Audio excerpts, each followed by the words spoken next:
And important to know with the ID.4, there will be two different batteries available, a 52 kilowatt-hour battery and a 77 kilowatt-hour battery. And the bigger one that then delivers the car a maximum range of 520 kilometers fully loaded.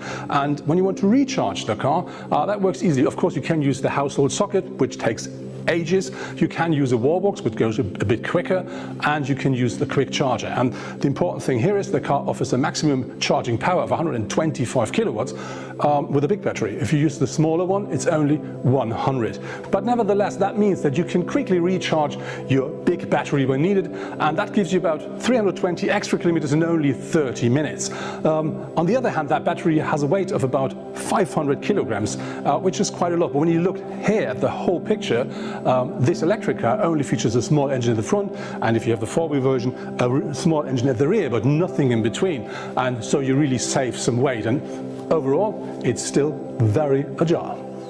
The ID.4 will be available in 5 trim levels. In addition to the basic version Pure, there are Max and the current variant First to choose from.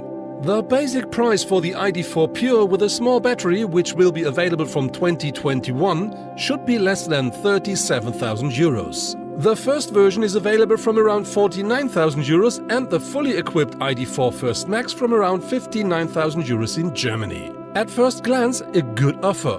Knowing that Tesla Model Y is available from about 58,000 euros and the Mercedes EQC from about 69,000 euros, it even sounds better. But a real competitor could be the 4.60 m long Polestar 2, for which an entry-level version has also been announced at a price below 40,000 euros.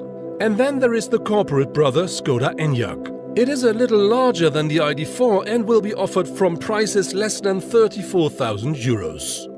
Talking about the boot of the ID.4, we really find SUV sizes, because that car features with the rear seats up 543 liters as a maximum, and that sounds a lot, but the Enyaq, by the way, offers about 40 liters more. But when you fold down the rear bench, you then find 1,575 liters, which is a really nice number. What I really like with the cars, you will not only find a second floor underneath here, you will also find an extra compartment down here, which is really nice to put things in the boot which will not roll around and which nobody else can see from the outside. Looking at the side of the ID.4, you instantly see these big wheels here, and this is because that car is featuring the maximum size 21-inch. Unfortunately, the car comes extended only with 18-inch alloys. Looking at the whole car, it is 4.58 meters in length, and that means it's about 7 centimeters shorter than the Skoda Enyaq, but it is 32 longer than the ID.3. The funny thing is the wheelbase is exactly the same as with the ID.3, which is 2.76 meters. The car is on top 1.61 meters in height, which is very similar to the Skoda. And when you look at these proportions, that really gives you the SUV look. And one thing where you can see that we talk about an SUV are the claddings here at the wheel arches. There's not so much extra ground clearance, but I think wheel arches and the proportions and shape of the car really tells you this is an electric SUV.